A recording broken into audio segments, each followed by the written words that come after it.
Good evening, everybody. Thank you for joining us and welcome again to another episode of The World Where We Live. Now, I'm afraid this one is going to be somewhat somber in tone.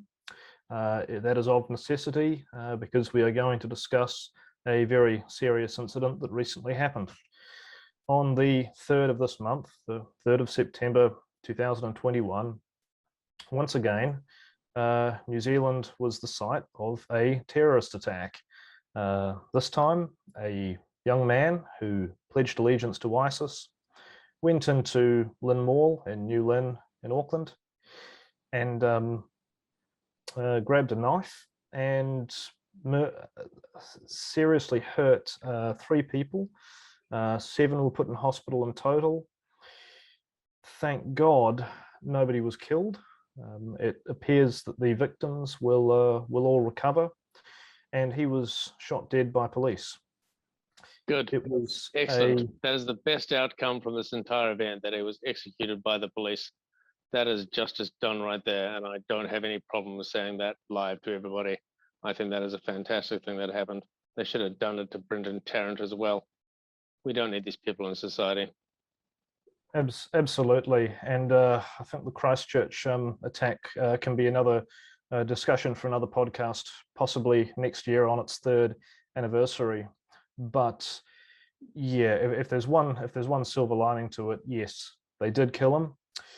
He will not be wasting any taxpayer money. There will not be any appeals or anything of that nature. And he will never have the opportunity to do this to anyone ever again. Exactly, and I think that must bring a sense of closure to those who were traumatized and those who were involved. But realistically, it has been out of the news for the past 2 weeks now. Of course, there have been more pressing concerns that involve the country, so that is to be expected.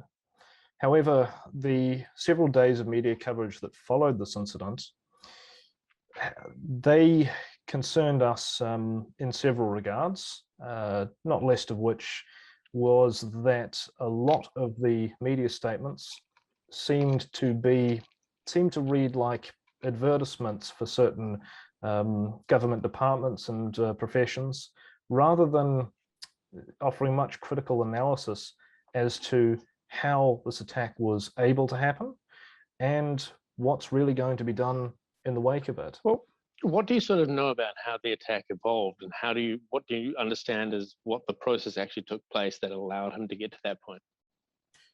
Well, the way I understand it, and ideally I would have wanted to do this podcast shortly after the event, the next day, in fact, but I'm glad we held off because it really it allowed additional information to come out, and in many ways they haven't had a Royal Commission of Inquiry yet, but we know a lot about the full story.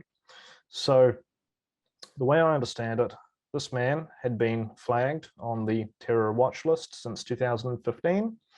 Back then he had been posting objectionable material, some of which was material that was created by ISIS, and had been sent around the world with the goal of inspiring terrorists in their name, terrorism in their name. And this man had been, they'd attempted to deport him on several occasions. That led to naught for reasons. I heard that on one occasion, just Winston Peters had tried to have him deported, and Jacinda blocked his action on that. Possibly. The thing is, and one of in the immediate wake of this attack, a lot of people brought up the fact that even after the Christchurch attack, the government was trying to basically change the law so it reads that planning a terrorist attack is a punishable offence. It is an offence to plan a terrorist attack, like the Christchurch shootings were, and certainly like this would have been. However, the law was not changed. They dragged their feet, and even though they came under a lot of criticism, I am not particularly incensed by that, because I understand that changing any laws, it's a time-consuming process. It's extremely intricate, and there is a lot for the government to worry about at any given time, and I think they get a pass on that. However, I agree. I think there certainly is. Legislation is a very slow process and has to go through all the readings in Parliament and has to get voted on by numerous people. It's a very difficult thing to change. Um, my whole opinion on that is really we should be doing this by common law, not by a legislative process. But that's a different topic. certainly. So on that day, on the 3rd of September, this man was on bail for a violent offence against a corrections officer. He was under 24-hour surveillance by the New Zealand Police. He was considered to be at high risk of reoffending, and even though it isn't a criminal offence, the police knew that he was planning a terrorist attack and that he had pledged allegiance to ISIS. So he went into the supermarket. The police were close by because of the level 4 lockdown social distancing restrictions. They could not be as close to him and watching him as they would have liked and preferred. While he was in the supermarket, he grabbed one of the knives that were on the shelves and used that against some innocent people there. The police got to him and shot him dead within 60 seconds of it happening. Unfortunately, not fast enough to stop him from causing damage. But the concerning thing is, and the media, this was only really in the news to a large extent for several days. But in that time, I did not see them bring this up. We talked a lot about the fact that planning a terrorist attack is not technically an offence under New Zealand law. However, this was not a failure. This was not us not having the right laws, as it was the failure of the courts to enforce our existing laws. Now, you can look this up. In fact, I'm looking at it right now. It's the Bail Act 2000, consideration of just cause for continued detention. The courts they are required, if they're considering giving somebody bail, they must take into account whether the defendant may offend while on bail, and another of the clauses, the character and past conduct or behavior, in particular proven criminal behavior of the defendant. Now, we know he was a violent felon because he had violently attacked and seriously injured a corrections officer. We also know that he was likely to reoffend, and it doesn't matter that planning a terrorist attack isn't a criminal offence. They can still use that and take that information into account. The courts should not have let him out on bail. So you think this is a failure of the court system then? It certainly is. And I didn't see anybody talking about this in the media, but this man was out on bail. He should not have been. And I think that's where we need to focus our attention. Forget changing the laws and things like that and trying to make this or that an offence. If we can't properly utilize our existing law, then what's the point in that? I think you've hit the nail on the head right there. The problem is not that we don't have laws to prevent this kind of thing happening. The problem is that the laws that we do have are not enforced properly or used by the courts in such a way that could prevent this kind of attacks from happening in the first place. And that's really what it comes down to. And this whole knee-jerk reaction where we have to make a new law to cover something that is blatantly already covered by the existing law is nothing more than political theater to try and make people feel safer about the communities that they're in. But the fact of the matter is, these laws already exist. We already have methodology via which to deal with this kind of offending and potential offending. We already have laws which allow us and the police and the courts and the justice system to protect the general society against these kind of random extremists that pop up all over the place. And it is merely a matter of these not being used and implemented in a way that is in the community's best interests. Well, yes, that's exactly right. I said before that I don't blame the government for not being able to change the legislation and make planning a terrorist attack an offence. However, I am slightly incensed at the fact that in the wake of the Christchurch terrorist attack, which was of course the second most recent one, we were promised, the public of New Zealand were promised that they would do absolutely everything they could to ensure nothing like that ever happened again. They talked about surveying people at risk. The Christchurch call, they talked about stamping out violent, hateful, extremist content online and trying to disrupt anybody planning and talking about things like that. However, we now realize that, as you said, John, that appears to be a lot of political grandstanding, because they should not have dragged their feet in the context of promising us that they were going to do everything they possibly could. Do you think it's a bit of an element of fear of being labeled Islamophobic? Possibly. However, they were specifically attacking, in the wake of Christchurch, they were specifically talking about the neo-Nazis, the white supremacists, and those crazy people. There wasn't so much talk about an attack inspired by ISIS. That was fair enough at the time, I think. In any case, I think we can talk about it. I guess we can talk about this a bit later. But realistically, if you're going to, it is wrong to take an individual's actions to smear a group of people, whether it's a religion, whether it's a class, whether it's a race, whether it's any group of people. And just as it was wrong for people to think, because of what happened at the mosques in Christchurch, that somehow there was an enormous number in this sort of undercurrents of crazy racists and bigotry and hate that was going to cause similar attacks inspired by the far right ideology. And well, I just have to correct you there. National Socialism, as in the Nazi Party, is not a far right ideology, it's a far left ideology. It is socialism. And it doesn't matter how much the left wing sit around and try to say, oh, it's right wing, it's right wing. It's not. All of this stems from socialism. The attacks in the mosque in Christchurch was by a radical neo-Nazi who subscribed to socialism. What do you call this on the right? Capitalism? When has capitalism ever killed anybody? Capitalism doesn't kill people. Capitalism, by and large, helps everybody more than anyone else.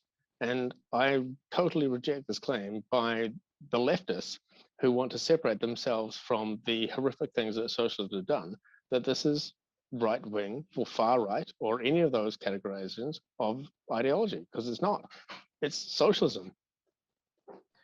yes, you're absolutely right. I of course am sometimes find myself using terms because everybody else does, but no, that is correct. The hint was in the name, National Socialists, and that ideology, the state being in control, that was tenet of fascism. That was a tenet of what the Nazis did. But look, the point being that as it was wrong to suggest that in the wake of Christchurch there were an enormous number of people who were racists, who were going to do something like that, it is also wrong in this case to assume that Muslims living in New Zealand or anywhere are all going to be throwing their lot on the violence. That is a crazy assumption. We see other crazy things like that. This is the dangers of stereotyping that we're seeing again and again and again. It is you shouldn't ever stereotype a whole group and assume that everybody else in that group is going to act exactly the same way. The vast majority of Islamic people of their faith do not do this. This is a very, very small minority of people who happen to be ISIS inspired, and they're dealing with a whole lot of different conflict issues over in the Middle East now that we don't have to deal with here. But I categorically can state that by and large, New Zealand is not a racist country. The Islam Islamic peoples in New Zealand. They are not ideological zealots that are intent on bombing anybody else. And we shouldn't stereotype a whole group of people based on the actions of literally one person. And this is the same thing that was said about Brendan Tarrant when he did his Christchurch shootings as well. It's like, you call this guy the Islamic terrorist just now is a lone wolf. So is Brendan Tarrant. New Zealand is not a racist country. We're one of the least racist countries in the world. No one cares here. No one cares what your ideology, your religion, your skin color is. No one in New Zealand cares. The vast majority of us, 99.59% of us, don't care. You do you. We are a libertarian country. You take care of yourself, personal responsibility for yourself, you have whatever religion you want, your ethnicity, it doesn't matter. No one cares. Just you do you. And I think that's important. I mean, whenever any incidents like this happen, and the media are right to report on the danger of things such as this happening, and they're right to try and inspire everybody else to keep a lookout and to try and do everything we can to ensure that nothing like it happens again.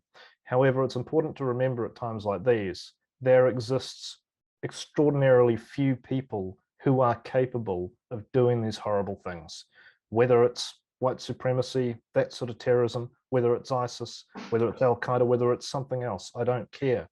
But the number of people who are capable of being a terrorist, of casually murdering women and children, of not caring, it's extraordinarily low.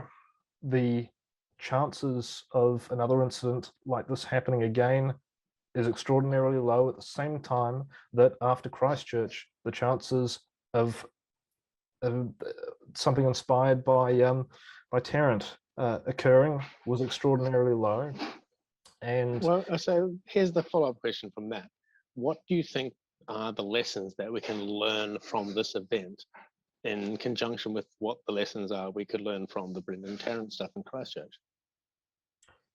I think, well, as in terms of who's in charge, of the people who are in charge, or in terms as the New Zealand public, I have a lot of suggestions to the people in charge. I think we both do. Give us a couple of those then. Well, look, when I wanted to do this podcast, I reached out to a couple of friends who are policemen. I asked if there were any comments that they would want to make. They are not allowed to make media statements. That's forbidden. Perhaps fair enough. However, I was pretty disappointed to hear that's the case, because we are constantly forced to listen to politicians with their own agendas, deliberately trying to make their own party, make their own side themselves look better. We have to listen to all these spokespersons and everything who are carefully coached by the PR folk to say just the right things and to deflect blame from the services which they represent.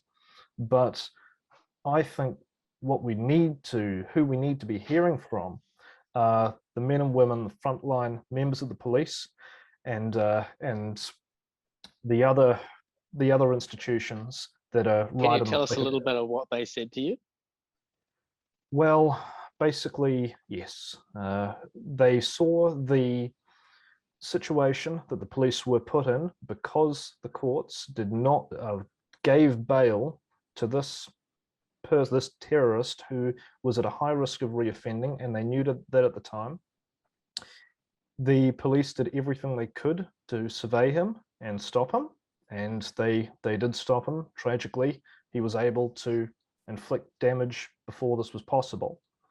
But the problem is, when the courts decided to give him bail, they knew that the police would have to watch him all the time. Perhaps they didn't know at the time, but with these lockdown restrictions, they knew potentially it would be very risky and possibly ineffective in stopping him from committing a terrorist attack. They still gave him bail. They should not have done that. I hate to think how many similar people have been given bail who the police are then forced to survey, knowing that they could possibly harm members of the public. And I think the kind of people who we need to be in the wake of incidents like this. I want to hear from the people who are there in the thick of it.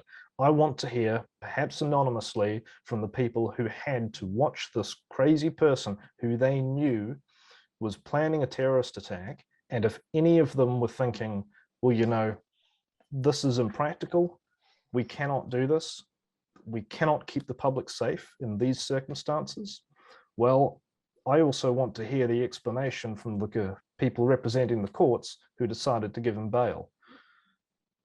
That would be very interesting to hear, actually, how these bail discussions actually go down, because it's not just this one case either. It's not just in the case of terrorism. It's also in the case of recidivist criminals who have sometimes hundreds of convictions and small sentences all the time, yet they seem to keep getting out on bail all the time.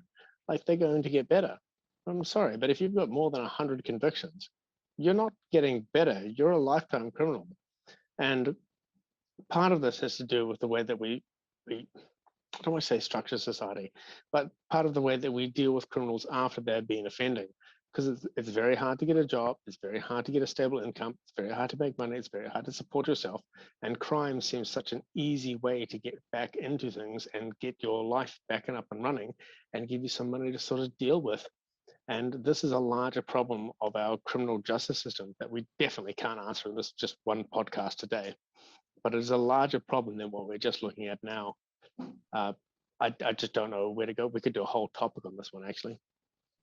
So certainly another day perhaps, but sticking But with the topic at hand, I can given that add. Zoom has just given me 10 minutes left for this recording, do you want to move on to something else that's a bit more topical? Well, I will end, if we do. I will end with one comment from. And again, look, these anonymous comments, I can't prove that I ever heard them or anything like that. But look, let's just say this.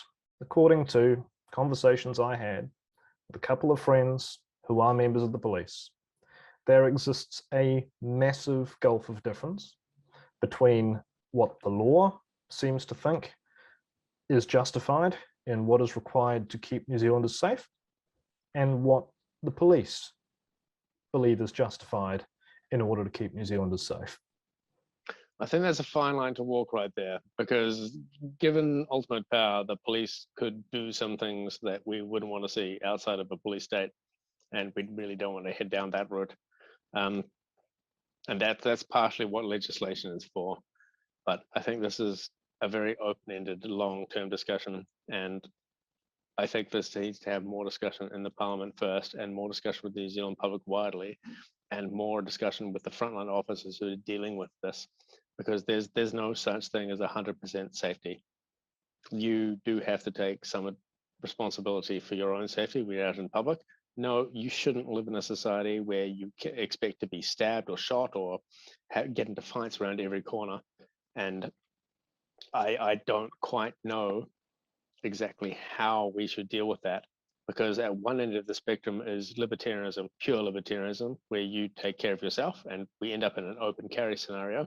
And the other end of the spectrum is a police state where everybody's under 24-hour surveillance. And honestly, neither of those is really acceptable. Of course, we need a lot of nuance, and it will take a lot of discussion to get there. But sometimes I just wonder, where's the outrage against things like this? Why aren't we outraged that these poor frontline officers had to survey this guy and could not do so effectively? And I think that's really it. It was a failure of our courts. It was a failure to enforce the laws we already have.